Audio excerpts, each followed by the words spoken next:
feel like the heat is like burning into my back. It's like I feel some heat radiating. What is that? Anyway, you guys, what's up, rock stars? It's Rox. Happy Monday. What a way to open, huh? I'm here to review Real Housewives of Potomac Season 4, Episode 8, but it is hot as fuck in this car. It's weird. I got the air on. I need to turn it up. Alright, you guys, anyway, the video, let's get to it, shall we?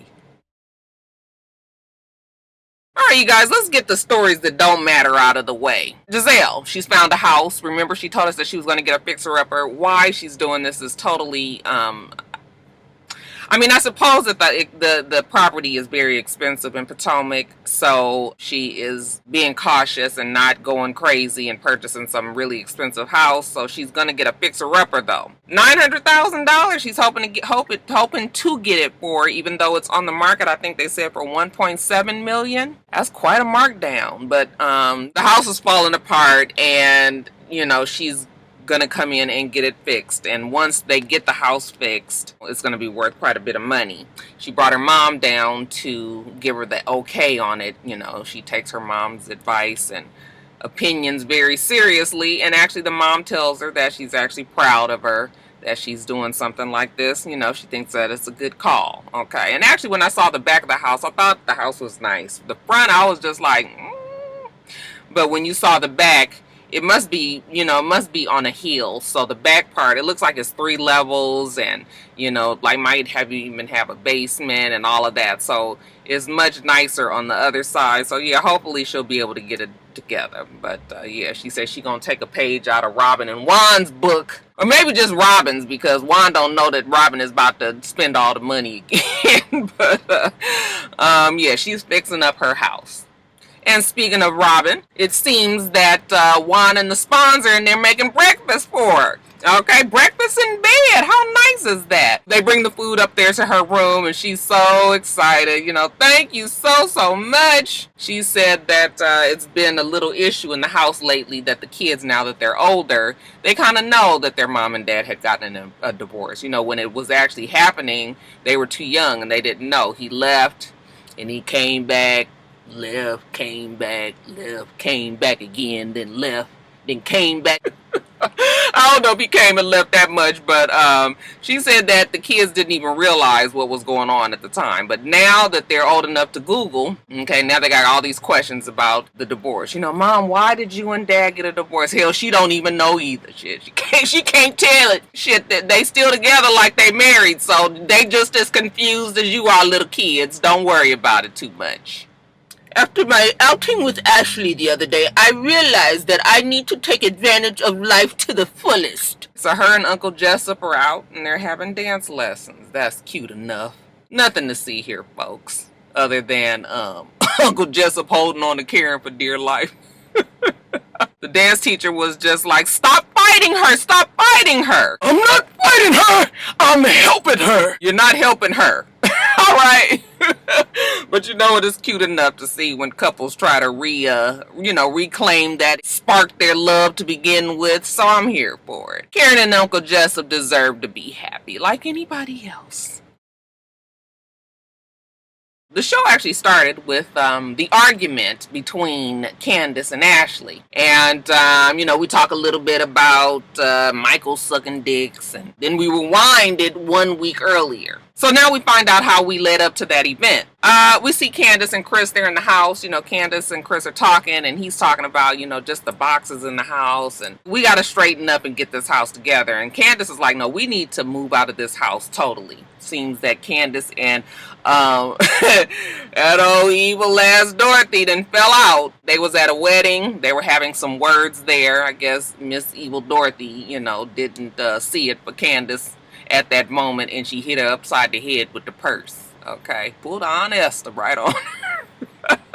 Yeah, she's got a little problem with this. What am I, 12? Maybe it is time for them to start looking into moving into their own spot. Chris says, well, this cookbook should help us out a lot, and I'd like to, you know, he still wants to have this little tasting, tasting test event party-ish thing, for everybody to come so he can get some real life opinions and advice on his menu. So she's gonna do that for him. Well, who's all coming? Well, everybody's gonna come, even that fucking Ashley. He says, Ashley would be good at really giving a educated opinion because she has her own restaurant that the food is nasty.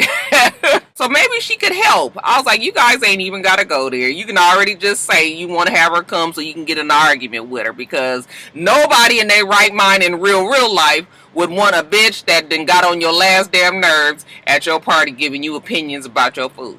Alright, so miss me with that, but we gonna keep, we gonna roll with it because that's the way you guys are trying to give it to us on the show, but we know better. And of course, it's only gonna be the ladies there, which means cat fight. Now, speaking of Ashley, we see Ashley, she meets up with the Green-Eyed Monsters. They're going to go for a little walk-see. Y'all recuperated from New Orleans? Yeah, Gizelle said, yep, they did. They're back, and she said her dad's been calling and saying you knocked it out the park, and it was a great visit, and you did this, and you did that. Giselle wants to know why Ashley and Candice can't be friends. And Ashley was like, you know what, I can't even worry about Candice because some pride event out there in the area has invited her to come and perform at it. I said, what the fuck was they smoking? Ashley? So she trying to get prepared for that. She can't even have all these kind of thoughts in her mind about no damn Candice. But she brings up the Rainbow Baby party. I missed you guys there because you guys know both Robin and Gizelle weren't there. And Gizelle says, well, yeah, we weren't there, but Candice definitely filled us all in. And well, she told me that you was a fake and a fraud, and that you sat up there with the crocodile tears, and Michael wasn't even around, and you guys was acting like it was all about you. You talking about your miscarriage testimonies, and she said it quite, she said it very sarcastically. So people that may have had a miscarriage, I could see them being kind of turned off from what Gizelle said. That was fucked up a little bit, right? Ashley was like, well, Monique asked us to do it, first of all. And secondly, how is she going to judge how I'm feeling, how my husband is feeling, and quite frankly, you guys, this is such a bad route for Candice to kind of Candice has kind of aligned herself with Gizelle, and I don't know if this is a good. This is not a good look. Not a good look. But anyway, I'm a continue on. Gizelle tells Ashley that Candice also told her that Monique called Katie Amistad, like a slave. So now Gizelle has made it a point that she's going to need to talk to Monique and tell her that this is not what we do. And then she throws in, Katie's hair wrapped up looks better than Monique on any given day. Okay, and I was like, I could really make something of this statement that you just said. If I wanted to pull the old race card or the colorism card, if I really wanted to, I could, because I don't know why I felt like that's what she was saying in that moment, but I didn't. I'm not going to, because I don't know for a fact that that's what she is saying. But I was just like, Gizelle, why does she look better than Monique? They're both cute girls. What makes her look better? You tell me. That whole conversation, though, was very messy. And the only point of it was Gizelle carrying the bone, right? Now, speaking of Monique, she's 27 weeks pregnant. She's going to do a pregnancy photo shoot. The shoot was beautiful. It was underwater. It was a little bit different than, the regular naked photo shoots that we see everybody doing. It was quite refreshing, actually. She's invited Ashley to the shoot because they're trying to work on their friendship. They had a little rough patch. I won't say a little rough patch. That shit was serious last season. But, they've decided to try to work through it this season. So I know a lot of us are side-eyeing this whole little union. But hey, if that's what you guys want to do, I mean, we gonna sit here and watch it, I suppose. I know for a fact that I would never try to recover a friendship with a snake. However, they're on a TV show and they've got to film together. Okay, a show has to go on. So I guess you make lemonade out of lemons. So after she finishes her shoot and then they sit down, they talk about New Orleans and the apology that Ashley gave to Monique, Ashley said, out of her mouth, actually, I wonder if she realized just how she sounded, but she was just like, For the bullshit that I did to Monique last season, okay, she realized how hurtful it was. So now she has sympathy towards me because she sees that Candice is doing the same thing to me. And I'm thinking to myself, like, and do you realize what kind of strife you caused in Monique's life? And how big of her it is for her to even try to forge some sort of friendship with your dumb ass. So maybe Ashley will learn something from this season. Oh yeah, and Ashley also tells Monique that, hey, it seems that Candice told Gizelle that you called Katie a slave. Monique was like, what? Why would I even say that? What we even talking about? For me to even say something like that makes no sense. If I did say something like that, it was because we were talking about her sense of freedom. The fact that she just is nothing like how when I first met her. Which is what I told you guys the first time, right? That she didn't mean anything in terms of looking like a slave. She actually meant in the fact that Amistad give us free. You guys remember in the movie, all right? She's free as a bird, a free spirit. Candice knew that shit, but she gonna be stupid and act like she didn't and cause all this commotion. So now Monica's like, I didn't mean it that way. And I said, girl, we know. So now Monique and Candice got to sit down and talk, okay? So they meet out for lunch, and it starts off pleasantly enough, okay?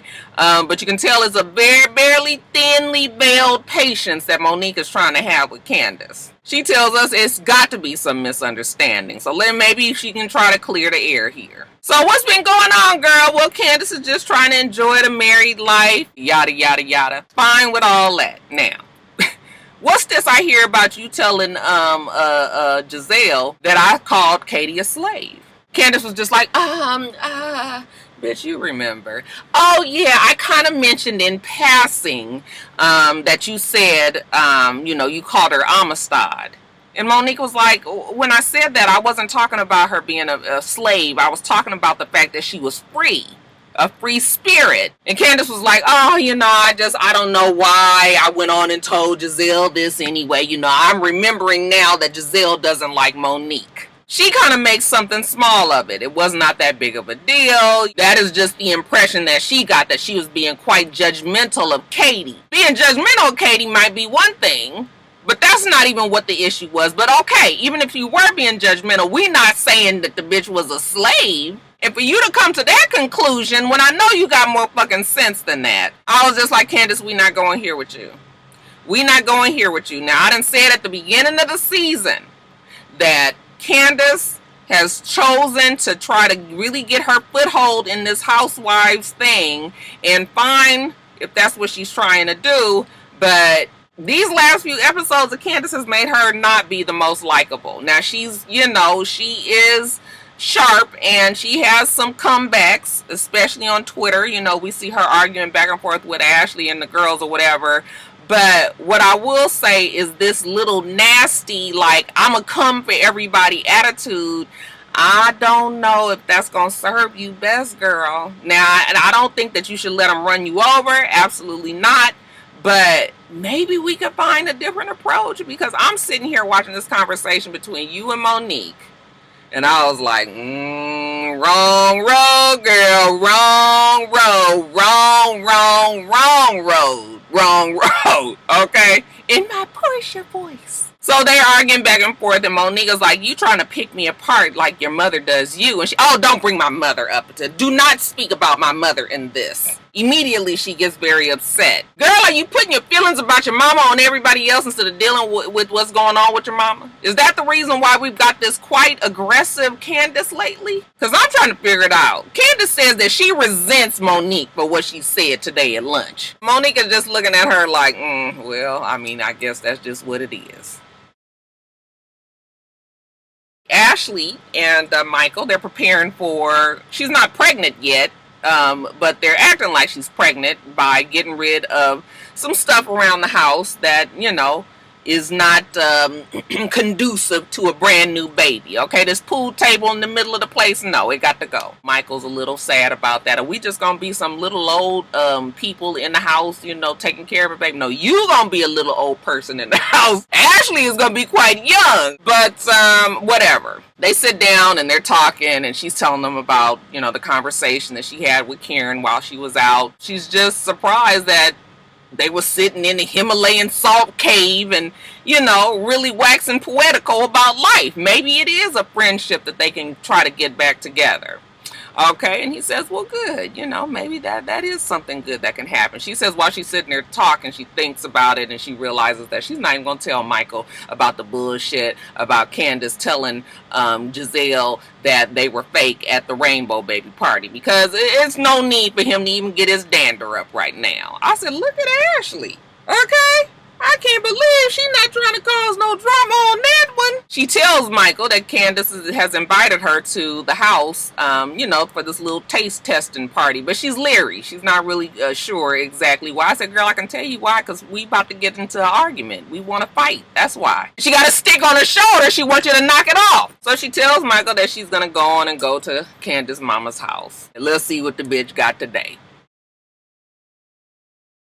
Now, this party. We see Chris and Candice, they're getting prepared. I guess guests are sort of late, okay, but this is CP, you know, so CPT. Chris is not worried about it. It's going to be all good. She asked him if he's ready to be around these catty-ass bitches. He is like, yeah, I'm sure I'll be fine. Okay, I just hope I ain't got to carry anybody out. I said, you best get ready. So Robin gets there first.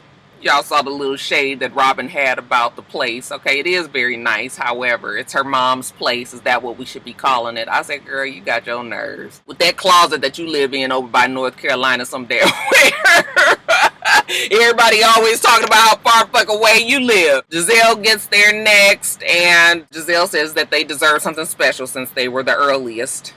So I guess Chris gives them a little food to taste, and this food is bomb. Gizelle mentions his brown dick so much, I was just like, well, I mean, do you want to suck it too? What the fuck is going on here? Why all the time you turn around, this girl's mentioning his brown dick? I mean, I know it's a floating, going joke, but enough. Now, before anybody else can get there, they talk about this infamous comment that Michael said. Robin wants to know why Candice has this hard-on, no pun intended, for Ashley's life. And Candice was just like, I don't have a hard-on for her life and what's going on. It's just that the subject keeps coming up.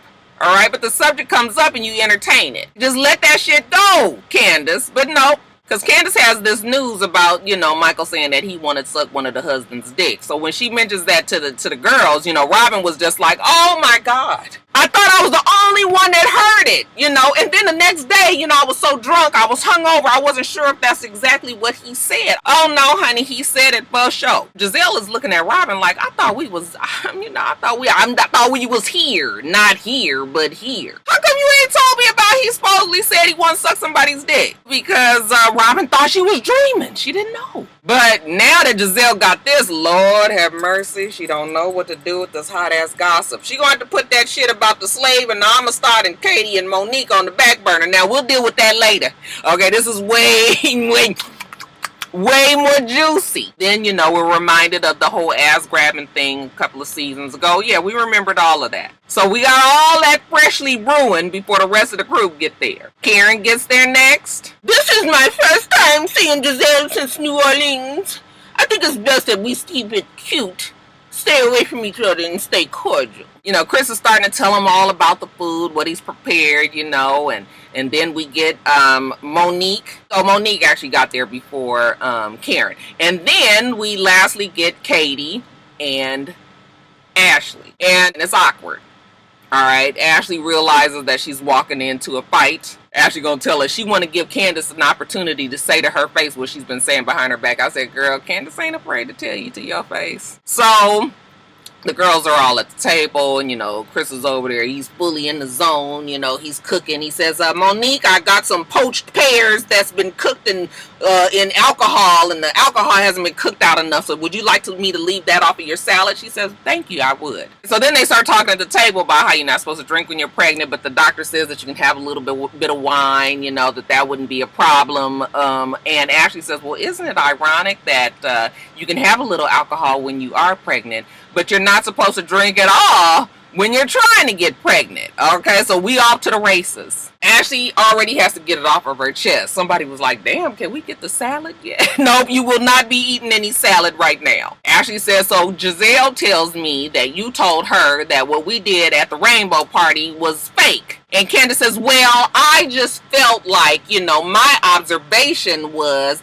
that you guys were not being real about your reactions to everything. Again, the question shouldn't even be whether or not they were real. If they experienced this miscarriage and you don't know for a fact that they didn't feel the way that they say that they felt, then you challenging her is just a bad look, Candice. So it goes left real fast. They start arguing back and forth because Ashley was like, how dare you try to tell me what I should be and how I should feel. And, Candice was just like, you are fake and you this and that. And okay, it goes bad real quickly. Ashley says something along the lines of, you know what, I'm not going to get into this with you at your mother's house. Oh, you will not talk about my mother. And she's got a knife in her hand, a butter knife, but that shit can still do some damage if you put enough force behind it. You will not talk about my mother. You will not mention my mother. And as soon as her mom's name is mentioned, or her mother being mentioned, it just sets her off. So it's getting so heated that Chris has to come over there and he has to carry his own wife out. Ashley again says, do not be crazy with me, girl, in your mother's house. Okay, again, her mother, she goes crazy. She's yelling and screaming. Chris pulls her out. Everybody is sitting there watching like, oh, we did not know it was going to do all this. I said, Candice, girl, I'm going to need you to get your life together, girl. We seeing a downward spiral. It ain't a good, I done said it 100 times in this video, but it ain't a good look. You guys make sure that you rate, comment, and subscribe to the channel. I'm itsrox, the channel is for itsrox, and everything else I do will be in the bottom bar. All right. So I hope that you have a wonderful rest of your day, and I plan on doing the same. Till next time, Red Stars. Bye.